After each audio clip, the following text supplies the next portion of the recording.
friends, welcome to my channel Himanshu classes again. दोस्तों, पिछले कुछ दिनों से मैंने आपके बीच में इग्नू से रिलेटेड गेस क्वेश्चंस आपके लिए लेकर के आया हूं और मुझे खुशी है कि इसमें जितने भी गेस क्वेश्चंस मैंने आपके बीच में रखा वो लगभग एग्जामिनेशन में आए। किसी खास सब्जेक्ट के लिए रखा था, MAH यानी मास्टर ऑफ आर्ट्स का जो क्वेश्चंस था दोस्तों, गेस क्वेश्चंस, वो मैंने आपके बीच में वीडियो के रूप में रखा था और मुझे बहुत खुशी है।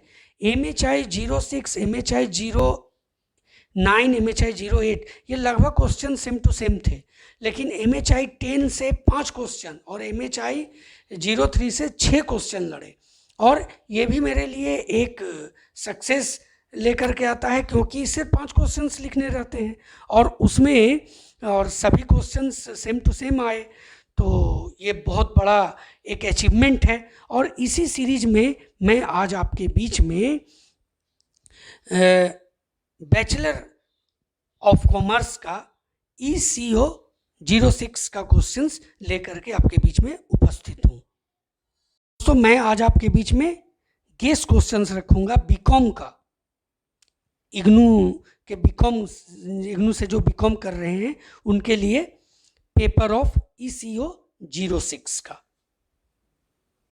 दोस्तों, आगे बढ़ने से पहले मेरे चैनल को सब्सक्राइब करना बिल्कुल भी ना भूलें, बेल नोटिफिकेशन को ज़रूर क्लिक करें ताकि आने वाले वीडियो का नोटिफिकेशन भी सबसे पहले आपको मिल सके। दोस्तों, वीडियो को लाइक और शेयर करना बिल्कुल भी मत भूलिए। तो चलिए आगे बढ़ते हैं। फ्रेंड्स, देख रहे हैं आप, ये बिल्कुल हैंड रिटेन है और हैंड रिटेन में इसलिए आपके बीच में रखता हूँ ना, ताकि आपको समझ में आए कि ये कहीं इधर उधर से नहीं, ये खुद का मेरा किया हुआ क्रिएशन है। तो दोस्तों, ये जो इसमें पहला क्वेश्चन है वो है कि विभिन्न आर्थिक प्रणालियों की व्याख्या कीजिए, पूंजीवादी अर्थव्यवस्था में आधुनिक निगम की भूमिका बताइए। दोस्तों, मैंने जो भी क्वेश्चन रखा है ना पिछले 10 सालों से निकाल करके, उसमें जो मुझे लगा कि हो सकता है ये 2021 में ये रिपीट करे, बाकी जो क्वेश्चंस हैं उससे और कुछ अलग जो बुक से थे उससे भी मैंने देखा कि ये क्वेश्चंस इंपॉर्टेंट है, उसको लेकर के आपके बीच में रखा। सेकंड जो है, अनादिमान वक्र क्या है, इनकी विशेषताओं की व्याख्या कीजिए। थर्ड है, ब्याज की दरों में विभिन्नता के कारणों की व्याख्या कीजिए। ज़्यादा समय मैं नहीं लूँगा, सीधे सीधे मैं क्वेश्चन आपके बीच में पढ़ रहा हूँ, आप टिक आउट करते जाना। फोर्थ क्वेश्चन है, उपभोक्ता अतिरेक की विचारधारा का वर्णन कीजिए, उनकी सीमाओं का उल्लेख कीजिए। लगातार रिपीट कर रहा है दोस्तों ये क्वेश्चन और ईयर टू ईयर ये लगातार क्वेश्चन पूछ रहा है। नंबर 5 है, आर्थिक प्रणाली किसे कहते हैं, पूंजीवादी अर्थव्यवस्था में आधुनिक निगम की भूमिका बताएं। देखिए, आर्थिक प्रणाली से 2 तरह का क्वेश्चन आ सकता है। एक हो सकता है विभिन्न आर्थिक प्रणालियों की व्याख्या कीजिए, पूंजीवादी अर्थव्यवस्था में आधुनिक निगम की भूमिका बताइए।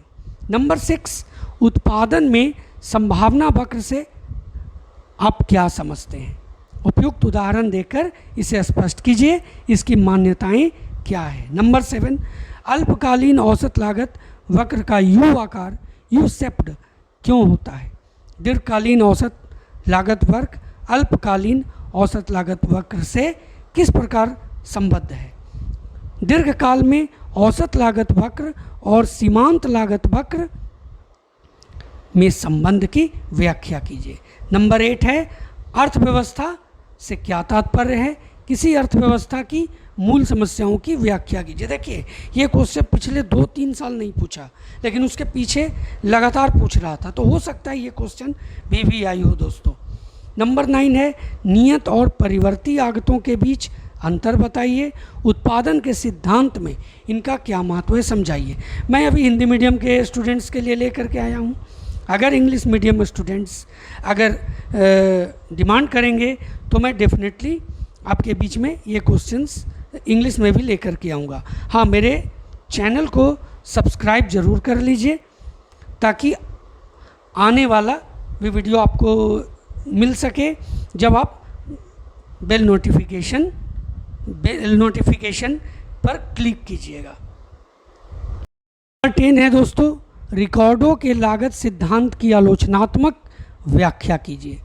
नंबर 11, उत्पादन की परिभाषा दीजिए।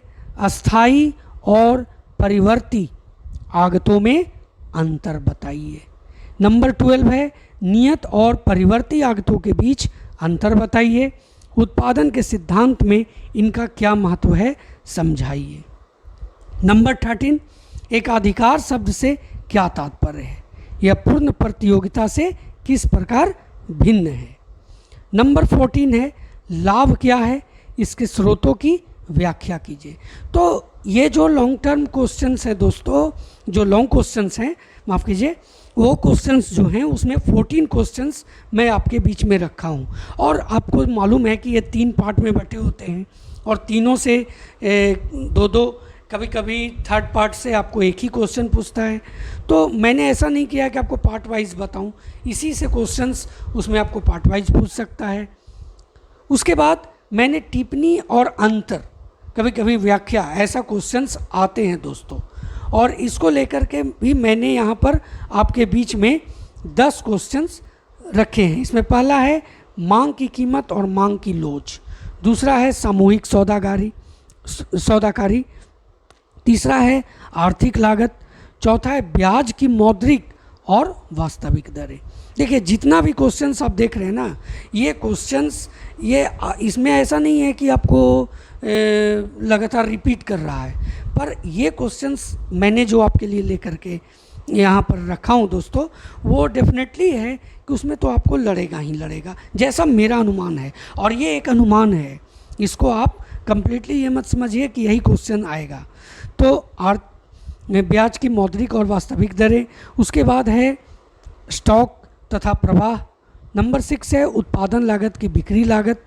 6 देखिए यहाँ पर 6 डबल लिखा चुका है, आप इसको 7 कर लीजिए। फर्म और उद्योग। उसके बाद पैमाने की बचत के प्रकार, पैमाने की वाय एवं आंतरिक किफ़ायतें।